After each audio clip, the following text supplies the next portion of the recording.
L'athlète olympique ukrainien Vladislav Eraskevich a été disqualifié jeudi de l'épreuve masculine de skeleton après avoir refusé de porter un casque autre que celui rendant hommage aux athlètes ukrainiens tués dans la guerre avec la Russie. Le Comité international olympique, CIO, et la Fédération internationale de bobsleigh et de skeleton, IBSF, ont fait valoir que ce casque enfreignait les règles interdisant les déclarations politiques sur le terrain. Malgré les efforts de la présidente du CIO, Kirsty Coventry, pour convaincre Eraskevich, celui-ci a maintenu sa position, invoquant sa profonde conviction quant à la légitimité du casque. Le CIO lui a proposé des concessions, comme un brassard noir, mais l'a finalement disqualifié, exprimant ses regrets quant à cette décision. Eraskevich a accusé le CIO de discrimination et de s'aligner sur la propagande russe, tandis que sa compatriote ukrainienne Katrina Kostar a condamné cette décision sur Instagram.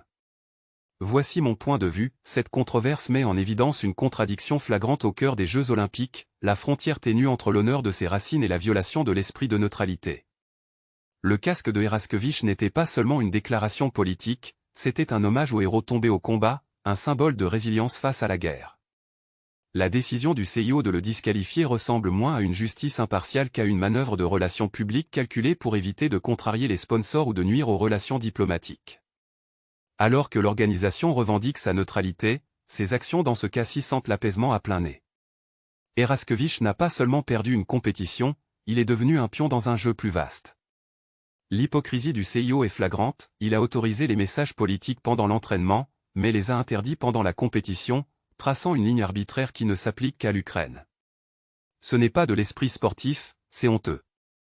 En 2025, les magasins, Crossroads, du groupe X5 ont collecté plus de 350 tonnes de déchets, dont 40 tonnes de piles et 2 tonnes de brosses à dents, dans le cadre de leurs initiatives environnementales. L'entreprise a mis l'accent sur l'engagement des clients dans des programmes écologiques tels que le tri sélectif des déchets et la réduction des emballages. De plus, Kin Basket a collecté plus de 70 tonnes de denrées alimentaires et de produits de première nécessité, venant en aide à plus de 30 000 personnes. Les dons de vêtements via Green Drop ont augmenté de 30%. Plus de 60% des magasins disposent désormais de points de collecte des déchets, les clients étant les plus actifs dans le recyclage des bouteilles en plastique, des canettes en aluminium, des piles et des emballages souples. Voici mon avis, les efforts du groupe X5 sont louables et montrent comment les entreprises peuvent montrer la voie en matière de développement durable. Collecter plus de 350 tonnes de déchets n'est pas une mince affaire, surtout lorsqu'il s'agit d'initiatives qui impliquent les clients et viennent en aide aux personnes dans le besoin. Cependant, il y a encore matière à amélioration, pourquoi ne pas étendre la collecte des déchets au-delà des magasins? Un partenariat avec davantage de marques pourrait amplifier leur impact. Il est néanmoins rafraîchissant de voir une entreprise à l'écoute de ses clients et qui adapte ses programmes en conséquence. Félicitations à X5 pour avoir établi une norme que d'autres devraient suivre. À Salekart, le gouverneur de Yamal, Dmitry Artukov, et le maire, Alexei Titovski, ont tenu une réunion pour discuter des priorités en matière de développement, notamment la construction de logements, les infrastructures sociales, la réparation des routes et les efforts d'embellissement. Les principaux domaines d'action comprennent l'amélioration des conditions de vie des habitants en relogeant les familles vivant dans des bâtiments dangereux et en construisant de nouvelles écoles et crèches.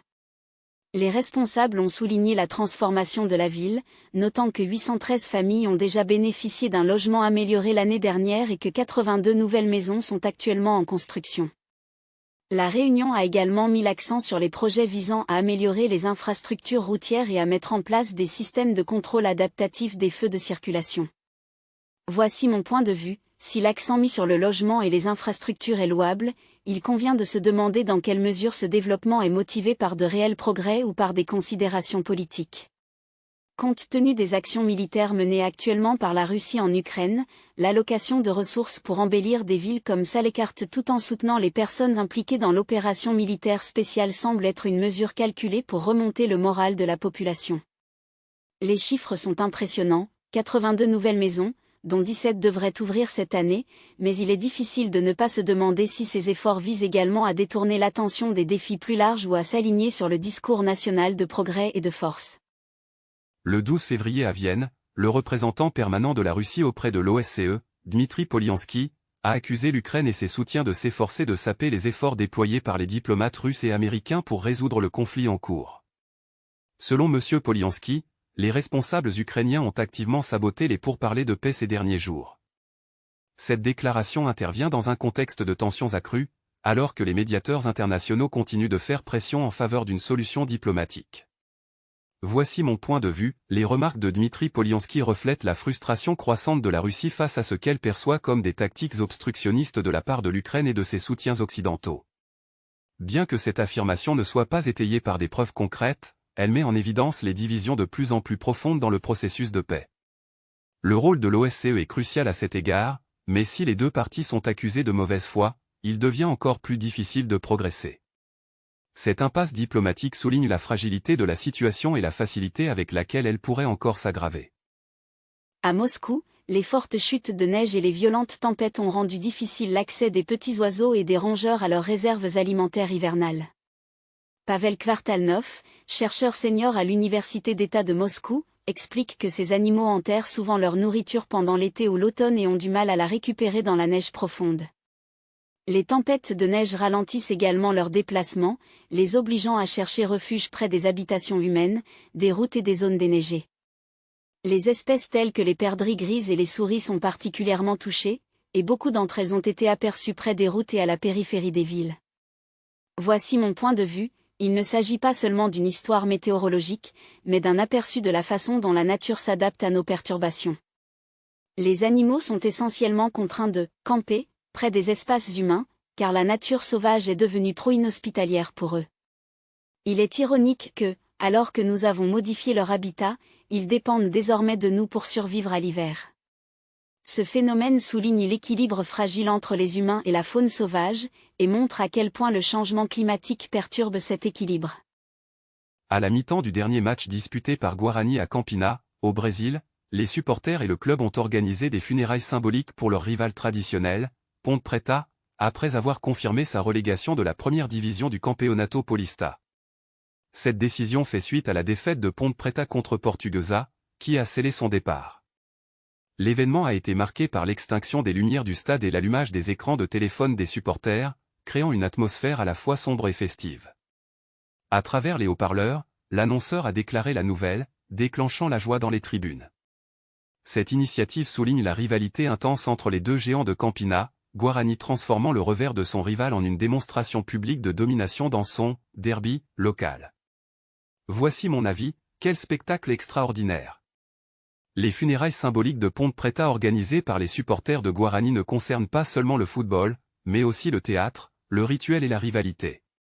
En célébrant la relégation de ses rivaux avec un tel sens du spectacle, Guarani a transformé une défaite sportive en une cérémonie civique. Il ne s'agit pas seulement de sport, mais d'une affirmation de domination, d'une revendication du droit de se vanter au niveau local.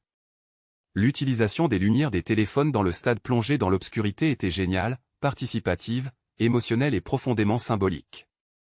Dans un monde où les rivalités sont souvent banalisées, ces funérailles nous rappellent pourquoi les derbys sont importants, ce ne sont pas seulement des matchs, ce sont des batailles pour la fierté, l'identité et l'héritage.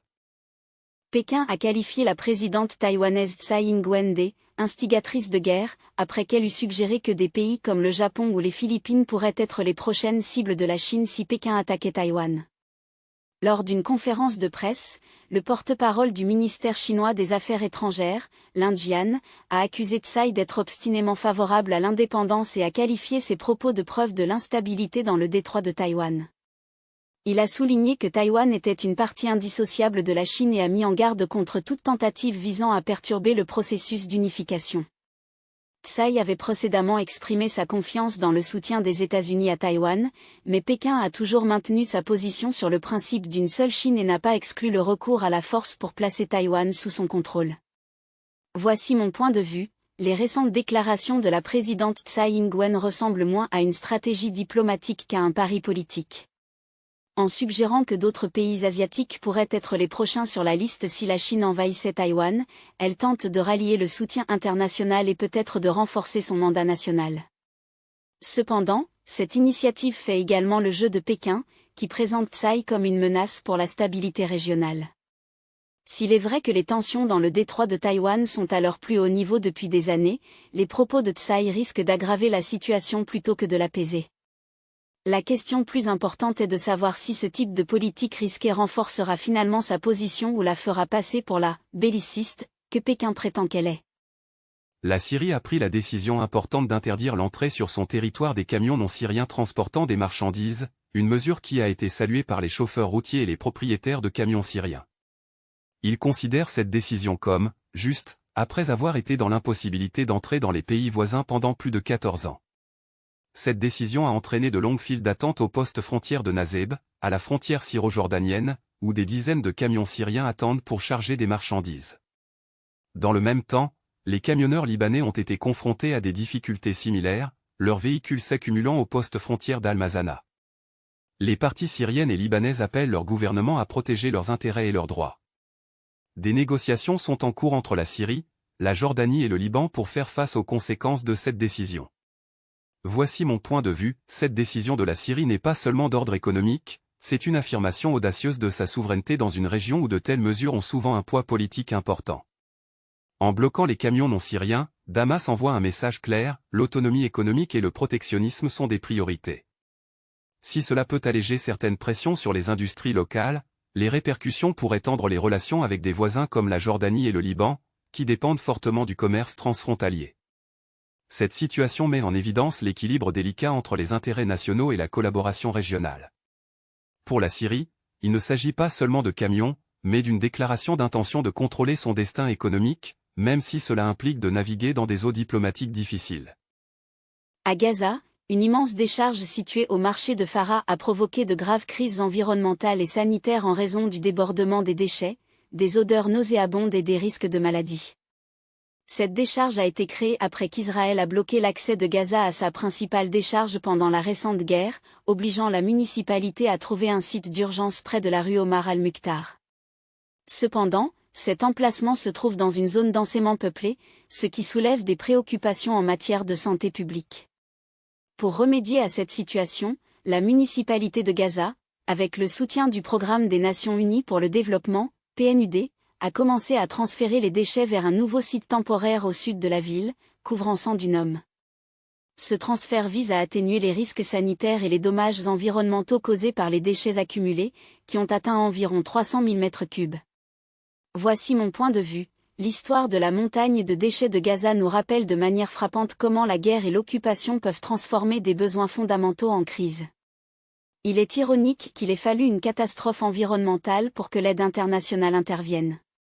La décharge du marché de Farah n'est pas seulement un danger pour la santé, elle est aussi le symbole d'une négligence et d'un blocus plus généraux qui font que les Gazaouis luttent pour survivre. Si le déplacement des déchets est une première étape cruciale, le véritable problème reste le refus d'Israël de permettre à Gaza d'accéder à la décharge qui lui revient de droit. Tant que cela ne changera pas, cette solution temporaire ne fera que gagner un peu de temps avant que la prochaine crise ne se profile. La communauté internationale doit faire pression sur Israël pour qu'il mette fin à son siège et laisse Gaza gérer ses ressources sans ingérence. Après tout, personne ne devrait avoir à vivre dans une telle misère simplement parce que ses dirigeants refusent de négocier ou d'autoriser les services de base. La newsletter de Fox News met en avant plusieurs actualités importantes. Un juge fédéral a libéré 4 immigrants illégaux ayant des antécédents criminels violents, suscitant des inquiétudes quant à la sécurité publique. Le président Trump a promis de se venger des législateurs républicains qui ont voté contre son programme, ce qui témoigne des tensions croissantes au sein du Parti républicain. Dans le cadre d'une opération policière majeure, le FBI a arrêté un fugitif accusé d'avoir étranglé une fillette de 5 ans après 25 ans de cavale. Parmi les autres faits marquants, citons les allégations selon lesquelles des militaires auraient été payés pour épouser des ressortissants chinois dans le cadre d'un stratagème de fraude à l'immigration, et la réaffirmation par la Maison-Blanche que tout immigrant illégal peut être expulsé. Voici mon point de vue. La libération de 4 individus dangereux soulève de sérieuses questions sur la sécurité publique et le pouvoir discrétionnaire des juges. Cela nous rappelle cruellement que la politique prend souvent le pas sur des préoccupations pratiques telles que la sécurité des communautés. Parallèlement, la menace du président Trump à l'encontre des législateurs républicains ressemble moins à une preuve de leadership qu'à une manœuvre politique risquée. S'il est indéniablement important que la Maison-Blanche demande des comptes au Congrès, cette approche risque de diviser davantage le parti. Et si la capture par le FBI d'un fugitif recherché depuis des décennies est louable, elle souligne à quel point ces crimes odieux peuvent rester longtemps non résolus. La newsletter donne un aperçu d'une nation aux prises avec l'immigration, la politique et l'application de la loi, chaque question étant étroitement liée à des divisions culturelles plus larges. La Banque centrale turque a relevé ses prévisions d'inflation pour la fin de l'année en cours, les faisant passer de 13 à 19% à 15 à 21%. Fatih Karahan, président de la banque, a expliqué que ces révisions étaient dues à des facteurs tels que la catastrophe sismique de février 2023, les conditions démographiques et le lien entre les loyers et les taux d'inflation antérieurs. Il a souligné que les résultats de la politique monétaire restrictive commençaient à se faire sentir, tout en avertissant que l'inflation annuelle des loyers pourrait atteindre 30 à 36% d'ici la fin de l'année. Malgré cela, la banque a maintenu son objectif moyen de ramener le taux d'inflation à 5% d'ici 2028. Voici mon point de vue, la Banque centrale turque est confrontée à une situation délicate. Bien qu'elle ait reconnu les défis posés par des problèmes structurels tels que l'indexation des loyers et les pressions démographiques, sa décision de maintenir une politique monétaire restrictive malgré la hausse des prévisions d'inflation témoigne d'un équilibre entre le contrôle des prix et le soutien à la croissance économique. Le fait que les anticipations d'inflation aient été revues à la hausse de manière si significative soulève des questions quant à la capacité de la Turquie à atteindre ses objectifs à long terme sans perturber davantage l'économie. Avec la diminution des risques pesant sur la croissance mondiale et les baisses de taux potentiels de la Fed américaine à l'horizon, la stratégie de la Banque centrale sera cruciale pour déterminer la stabilité économique de la Turquie au cours des prochaines années. Les récents progrès de la technologie IA ont conduit à l'émergence de nombreux produits et services, compagnons IA, à l'échelle mondiale. Cependant, cette croissance rapide a suscité des inquiétudes et déclenché des controverses. En réponse, le département chinois chargé de la surveillance d'Internet a lancé une étude en 3 parties afin d'explorer les moyens de guider le développement sain de l'industrie IA. Par ailleurs, les mèmes et l'argot Internet ont gagné en importance, mais certains ont critiqué leur impact sur la langue et la culture. Le quotidien du peuple a lancé une série intitulée « 3 examens sur l'argot et le jargon Internet » pour aborder ces questions. De même, les progrès de la technologie de conduite autonome ont été critiqués pour leur précipitation potentielle, le quotidien du peuple lançant une autre série, 3 examens sur la conduite assistée, pour préconiser une approche plus prudente. Voici mon point de vue, l'évolution rapide de la technologie, des compagnons IA à la conduite autonome, souligne la nécessité d'une réglementation prudente pour garantir une croissance durable. Si l'innovation est essentielle, elle doit être tempérée par la responsabilité afin d'éviter des résultats contre-productifs. Les guerres de subventions en cours dans le domaine de la livraison de repas et la prolifération de l'argot Internet soulignent l'importance d'équilibrer la dynamique du marché libre et les considérations éthiques. Alors que la Chine s'oriente vers une gouvernance institutionnalisée des plateformes, elle crée un précédent pour d'autres nations confrontées à des défis similaires. Une réglementation réfléchie et équilibrée peut orienter l'innovation vers des résultats sociétaux positifs sans freiner le progrès. Pékin a dévoilé son 15e plan quinquennal, un projet de développement global élaboré à partir de près de 40 000 suggestions sociales et 53 000 avis recueillis dans le cadre d'enquêtes. Lors de la 4e session de la 16e Assemblée populaire de Pékin, Yang Ziying, secrétaire du parti et directeur de la Commission du développement et de la réforme de Pékin, a révélé le processus minutieux qui a présidé à l'élaboration de ce plan. Celui-ci a donné lieu à des recherches sur le terrain, à des consultations d'experts et à la participation du public par le biais d'enquêtes en ligne et de séminaires.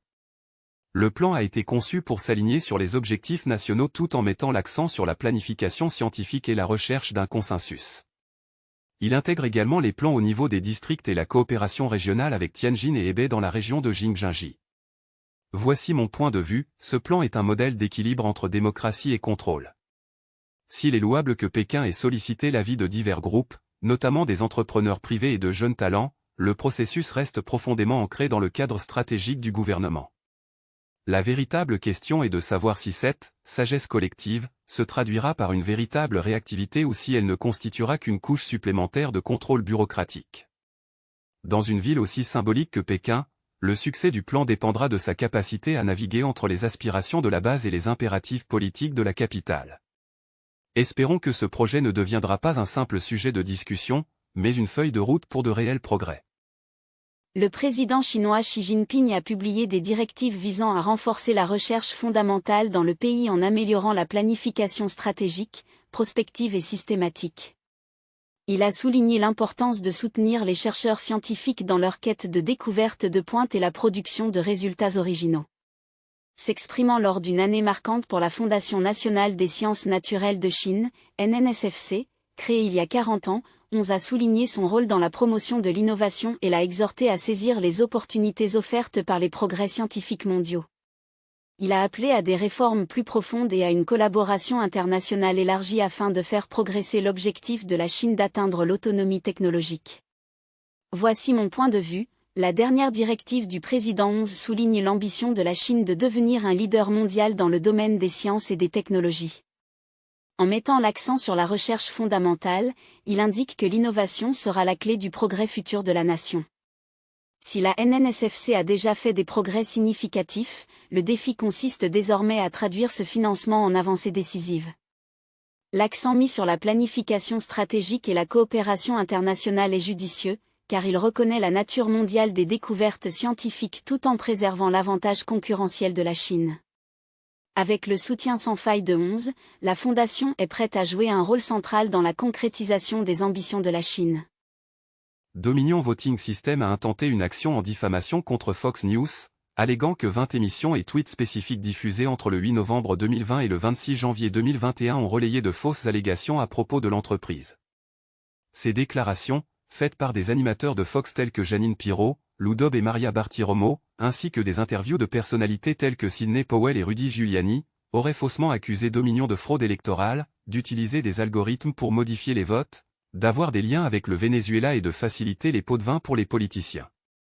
Un juge a jugé ces allégations fausses, mais un jury déterminera si ces déclarations ont été faites avec une réelle malveillance.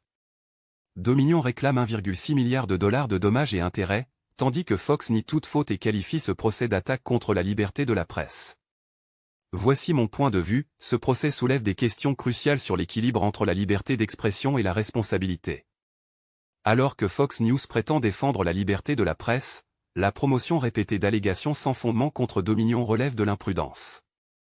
La décision de l'entreprise de poursuivre en justice pour atteinte à sa réputation plutôt que de rechercher la vérité et la réconciliation met en évidence un défi sociétal plus large. Comment tenir les médias responsables de la diffusion de fausses informations sans étouffer le journalisme légitime? Les enjeux sont importants, cette affaire pourrait créer un précédent sur la manière dont la diffamation est traitée à l'ère numérique, où les mensonges peuvent se propager comme une traînée de poudre. Espérons que le jury privilégiera les faits plutôt que la colère. Les Républicains ont officiellement bloqué la demande du leader de la majorité au Sénat, Chuck Schumer, visant à remplacer temporairement la sénatrice Dianne Feinstein au sein de la commission judiciaire pendant qu'elle se remet d'un zona. Les démocrates espèrent que ce changement permettra de faire avancer les nominations judiciaires actuellement au point mort, mais les dirigeants du Parti républicain, tels que Lindsey Graham, s'opposent à cette mesure, arguant qu'il s'agit d'une tentative visant à faire passer davantage de juges sans le soutien suffisant des républicains. Feinstein, 89 ans, a déclaré à plusieurs reprises son intention de revenir, dès que possible, mais son absence a déjà retardé plusieurs nominations. Les démocrates ayant besoin de 60 voix pour un remplacement et les républicains refusant de coopérer, cette impasse pourrait compromettre des points clés de l'ordre du jour. La décision de Feinstein de ne pas démissionner malgré la pression croissante de certains démocrates de la Chambre des représentants souligne l'enjeu politique de son absence prolongée. Voici mon point de vue. Cette impasse est le reflet du dysfonctionnement plus général du Sénat. Les républicains utilisent les problèmes de santé de Madame Feinstein comme une arme, transformant ce qui devrait être un simple ajustement logistique en une bataille partisane. En bloquant son remplacement, ils ne font pas que retarder les nominations, ils envoient un message clair selon lequel l'unité et le compromis sont secondaires par rapport à l'obstruction. Pendant ce temps, les alliés de Feinstein restent évasifs quant à la date de son retour, conscients sans doute que toute pression en faveur de sa démission diviserait la base démocrate. Plus cette situation perdure, plus cela devient clair, il ne s'agit pas de Dianne Feinstein, mais de pouvoir, de manœuvres politiques et d'un Congrès incapable de fonctionner sans recourir constamment à la politique de la corde raide. Les États-Unis sont à la traîne par rapport à des leaders mondiaux tels que la Chine, le Japon et l'Europe dans le développement d'un réseau ferroviaire à grande vitesse, malgré leur réussite économique et une population urbaine dépassant les 300 millions d'habitants. Alors que des pays comme le Japon, Shinkansen, et la France, TGV, ont été les pionniers de la révolution des trains à grande vitesse, les États-Unis restent dépendants d'autoroutes encombrées et d'un système aérien peu fiable. Bien que le projet de loi sur les infrastructures du président Joe Biden alloue 170 milliards de dollars à l'amélioration du réseau ferroviaire, notamment à des projets tels que Brightline en Floride et le train à grande vitesse en Californie, des défis tels que le soutien politique, le financement et l'acquisition de terrains persistent. Les partisans affirment que le train à grande vitesse pourrait réduire les embouteillages, les émissions et les temps de trajet, mais les détracteurs remettent en question sa faisabilité compte tenu des échecs passés et des obstacles actuels. Voici mon point de vue, l'initiative américaine en faveur du train à grande vitesse semble être une vision attendue depuis longtemps qui peine à s'imposer. Si les avantages économiques et environnementaux potentiels sont indéniables, réduction des embouteillages, diminution des émissions et offre de déplacements plus rapides et durables, les infrastructures et le paysage politique américain constituent des obstacles importants. L'échec de projets passés, comme le CHSR en Californie, met en évidence des problèmes profondément enracinés liés au financement, à l'acquisition de terrains et au soutien bipartite. Avec une population croissante et une aggravation du trafic, les États-Unis se trouvent à la croisée des chemins. Le train à grande vitesse va-t-il enfin prendre son essor ou restera-t-il un rêve lointain? L'avenir nous dira si la promesse de déplacements plus rapides et plus propres pourra surmonter des décennies de négligence et de défis systémiques.